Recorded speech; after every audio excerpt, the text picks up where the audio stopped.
Conversations That Matter is a partner program for the Centre for Dialogue at Simon Fraser University.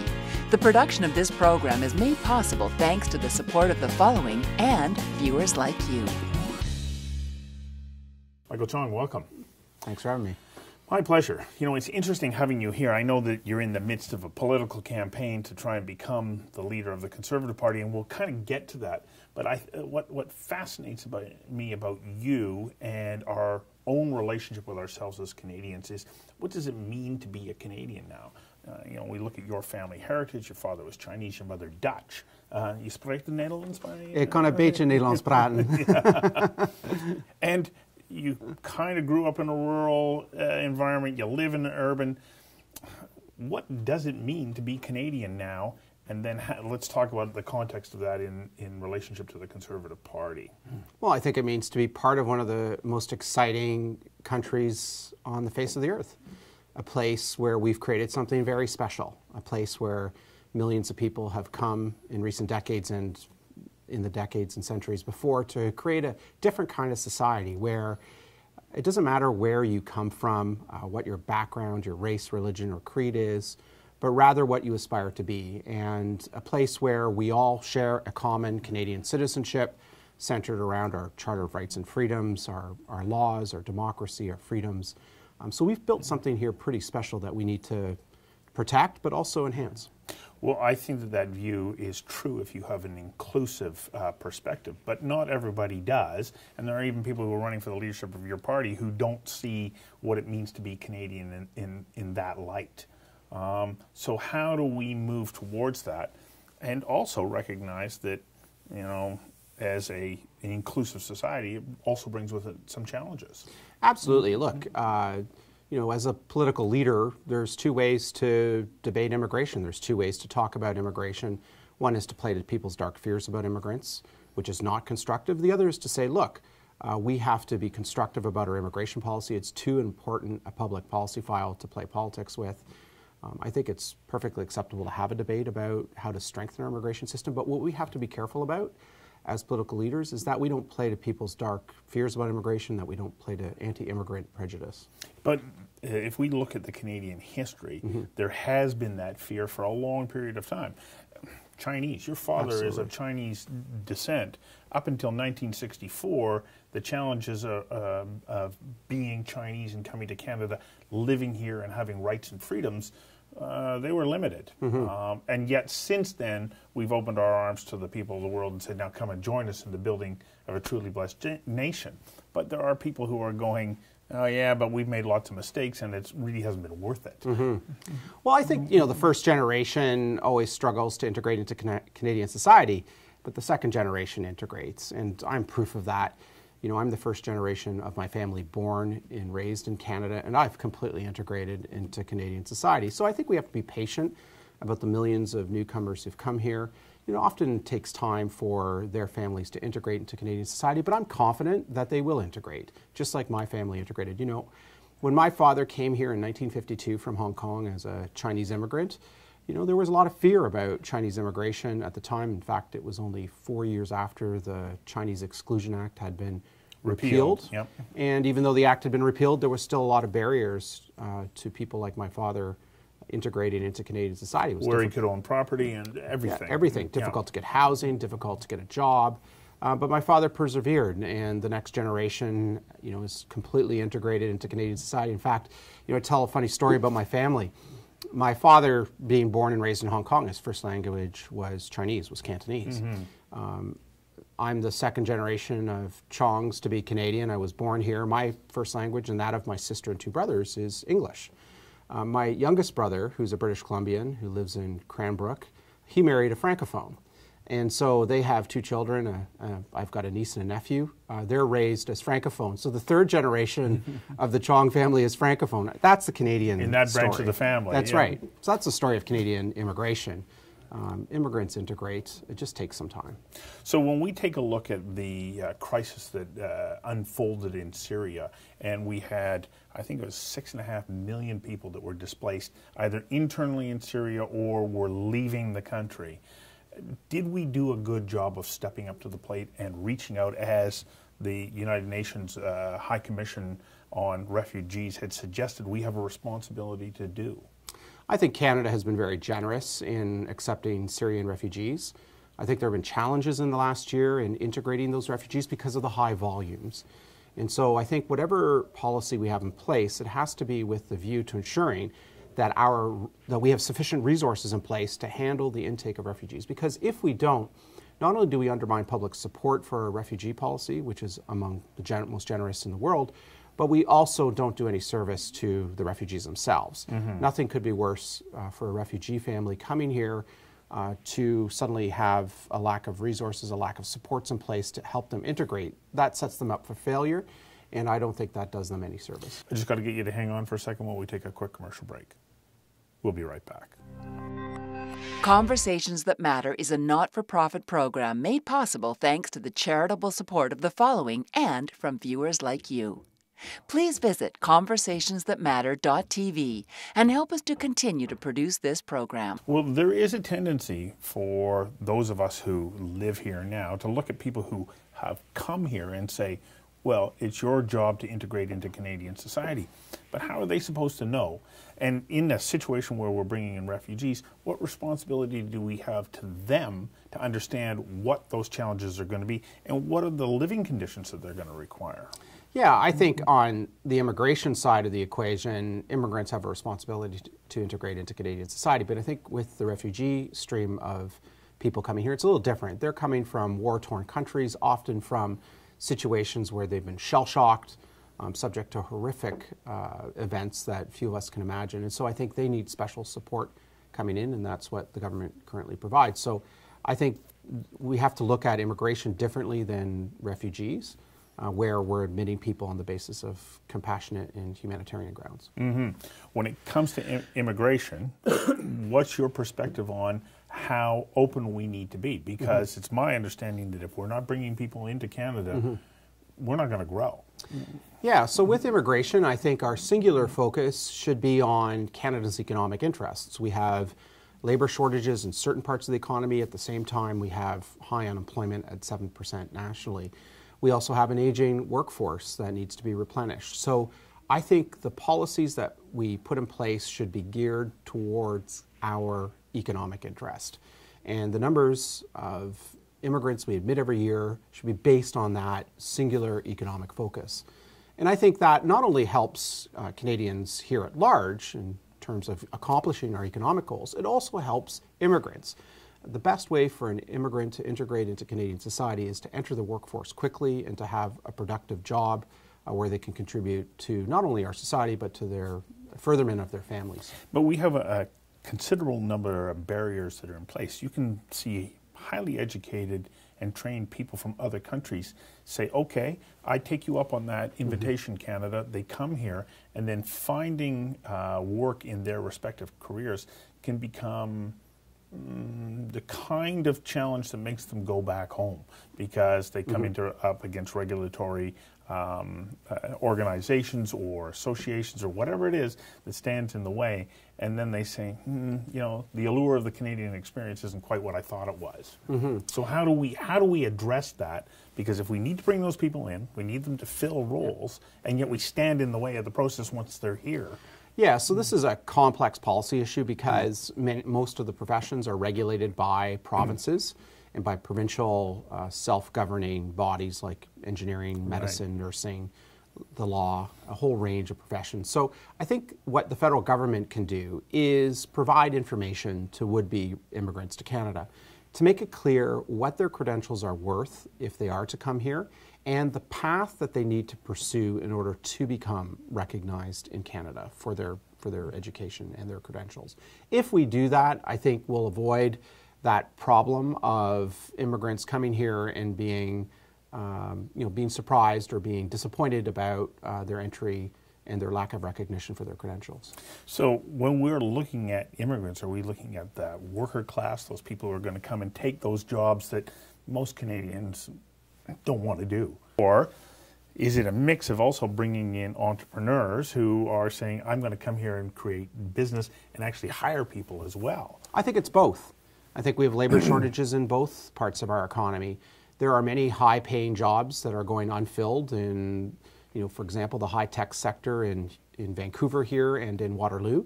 And in that case, I think we need to speed up a program called Express Entry. I've heard from many employers in this country that it's difficult to get approvals, to get people into the country to fill these positions which are currently being unfilled. So the government needs to speed up that process to allow employers who have jobs that are unfilled to fill those jobs with productive immigrants. On the other hand, there are many minimum wage jobs in this country that are going unfilled because of labor shortages, and we also need to ensure that those jobs are being filled. And yet there are people who say, yeah, but when you start to bring in people on those numbers, the nature of being a Canadian changes. I'm not convinced that that's true. I'm going to give you my own bias on this. I actually think that Canada changes people far more than they change Canada. That we do have a good cultural foundation. I agree with you entirely. Yeah. My family, I agree. I couldn't agree with you more. My family is a good example of that. I can't, and my brothers and sister can't speak Chinese. My father was the first generation. He was Chinese speaking as his first language. The second generation is English speaking as their first language, and one branch of the Chong family is French speaking as their first language. So Canadian culture, Canadian society is strong enough to absorb the waves of immigration that we have been receiving and ensure that those immigrants integrate into Canadian society. Look, you just have to look around you at the vibrancy of cities like Vancouver, Toronto, Montreal that have benefited so greatly from these waves of immigration, not just culturally, but economically and otherwise. This is our second break. We'll be back in a moment. Conversations That Matter is a not-for-profit program made possible thanks to the charitable support of the following and from viewers like you. Please visit conversationsthatmatter.tv and help us to continue to produce this program. I can hear people here in Vancouver in particular saying, well, hang on just a second there, Mr. Chong. We've had a wave of people come from Asia and in particular China with lots of money, and they have had a significant impact on the housing market. And as a result, there's been quite a backlash. All of a sudden, there's this knee-jerk reaction from the provincial government that says, we're going to clamp down on that. How, from a federal perspective, do you get involved in that process and making sure that the right mix of people is coming to the country at the right time?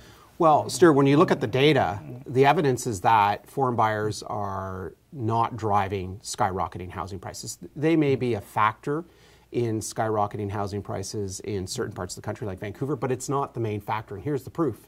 We've had skyrocketing housing prices in places like Victoria, in places like Regina and Saskatoon, which receive virtually no immigration. This is a countrywide problem that's a result of what I believe to be a singular policy on part of the federal government, which is CMHC's mortgage insurance program. The federal government has provided mortgage insurance, which has allowed banks to privatize their profits and pass the risk on to Canadian taxpayers. And what this has done is it's led to unsustainable rates of mortgage credit growth over the last 10 years, and that is the biggest single factor in driving household unaffordability.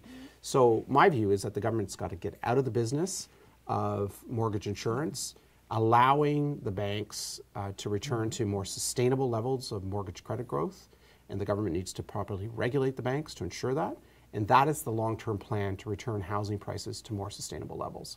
So I think this is a good example of being careful that we don't play to people's anti-immigrant fears. I think we have to always look at the evidence before we make policy decisions, and the evidence is that on balance, the single biggest factor in driving housing prices in places like Vancouver and Toronto is not foreign home buyers, but CMHC's mortgage insurance program. As I talk to you, I look at you and hear you as a progressive. You're inclusive. You have a broad perspective.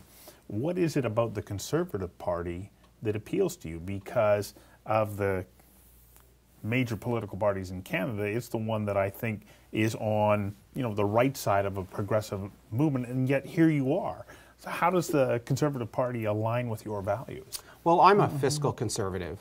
I believe in much smaller government, much lower income taxes, and much more efficient delivery of public services like healthcare and education. And so I'm a conservative because I believe that.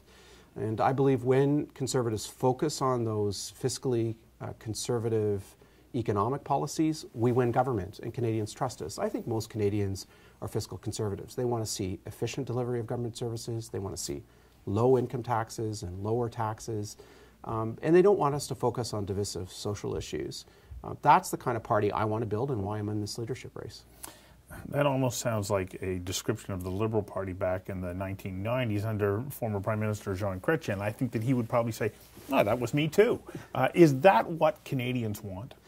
Absolutely. Canadians believe in building in political parties that are based on fiscally conservative agenda, but that are inclusive of Canadians of all regions of the country, all backgrounds, all races, all religions, all creeds. And the reason is simple. We as a society have survived against the great elephant to the south of us because we have stuck together over 150 years. In fact, we've stuck together for hundreds of years. Americans are much more individualistic, much more less oriented to working together. And the reason for that's simple. They can do that. They are a massive economy, a massive country with 300 plus million people. In order for our country to have survived over these centuries, we had to stick together in common cause, and Canadians have always voted for parties that have put forward that view, and I think that's the kind of party I want to build. We are seeing more and more delineation amongst perspectives in Canadian society.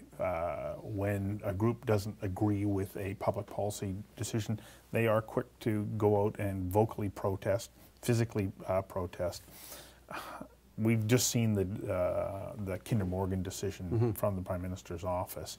And that's one that when you have sort of a vocal social media, you would say, wow, okay, that's a bit of a risky decision. How are you going to deal with that kind of environment where the people are saying, but you have to have social license, when in fact that's not necessarily the way that government is supposed to run? Well, quite simply, I think we need to do two things. First, we need to have a credible policy to reduce emissions. It's one of the reasons why I'm in this leadership race. I'm proposing the BC model. I think British Columbia has actually gotten this issue right over the last 10 years. Gordon Campbell's government in 2008 introduced a revenue-neutral carbon tax where every bit of those revenues was used to reduce personal and corporate income taxes.